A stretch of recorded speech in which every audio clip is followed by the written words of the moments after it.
आइए पुत्रदा एकादशी और उसके महत्व के बारे में जानते हैं।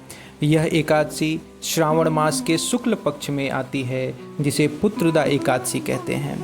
प्राचीन समय की बात है।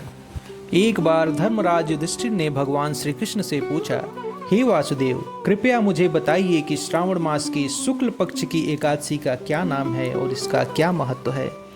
भगवान श्री कृष्ण ने बोला, हे राजन, इस पुण्य एकादशी का नाम है पुत्रदा एकादशी। यह व्रत विशेषकर उन दंपतियों के लिए अत्यंत फलदायी है जो संतान प्राप्ति की इच्छा रखते हैं। अब मैं तुम्हें एक पौराणिक कथा सुनाता हूँ, जिससे इस व्रत की महिमा सिद्ध होती है।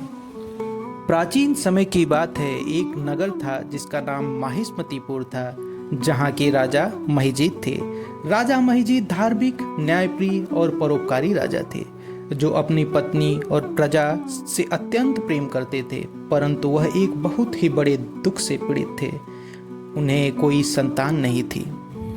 राजा ने कई यज्ञ, दान, व्रत और पूजन किए, परंतु उन्हें संतान प्राप्ति नहीं हुई। राजा दुखी होकर वन की ओर चल पड़े। वहां तपस्या करने लगे।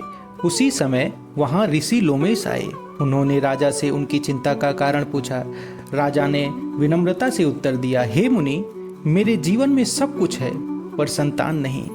अब मैं जीवन व्यर्थ मान रहा हूँ। ऋषि लोमेश बोले, हे राजन, तुम्हें पूर्व जन्म के पाप के कारण यह कष्ट मिला है, लेकिन इसका निवारण संभव है। श्रावण मास की शुक्ल पक्ष की एकादशी को पुत्रदा एकादशी कहते हैं। यदि तुम और तुम्हारी पत्नी इस दिन व्रत रखकर भगवान विष्णु की श्रद्धा पूर्वक पूजा करें, तो अवश्य तुम्हें पुत्र प्राप्ति होगी।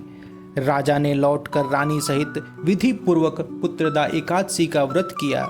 रानी ने जागरण कराए, भगवान विष्णु के मंत्रों का जाप किया और द्वादशी को ब्राह्मण भोजन कराने के पश्चात उन्होंने व्रत का पारण किया। कुछ समय बाद रानी गर्भवती हुई और उन्होंने एक तेजस्वी पुत्र को जन्म दिया, जो आगे चलकर एक महान और धर्मनिष्ठ राजा बना। आइए इस व्रत का महत्व और इस व्रत की विधि संक्षेप में जानते हैं। इस व्रत को करने से संतान प्राप्ति होती है। जो माता पिता संतानहीन हैं, उन्हें यह व्रत विशेष रूप से करना चाहिए। यह व्रत पूर्व जन्म के पापों का नाश करता है और पितरों की आत्मा को शांति मिलती है। भगवान विष्णु की कृपा से घर में सुख, समृद्धि और संतान का वास होता है। आइए व्रत की विधि को जानते हैं। दशमी की रात को सात्विक भोजन करें। एकादशी के दिन ब्रह्म मुहूर्त में स्नान करके व्रत का संकल्प लें। भगवान विष्णु की पूजा करें। विष्णु की सहस्त्र नाम या गीता का पाठ करें। फलाहार करें या निर्जल उपवास रखें। रात्रि में जागरण करें और भगवान का भजन कीर्तन करें। द्वादशी को ब्राह्मण को भोजन कराने के पश्चात ही पारण करें। बोलो भगवान विष्णु की जय। आप सभी की मनोकामना पूर्ण हो।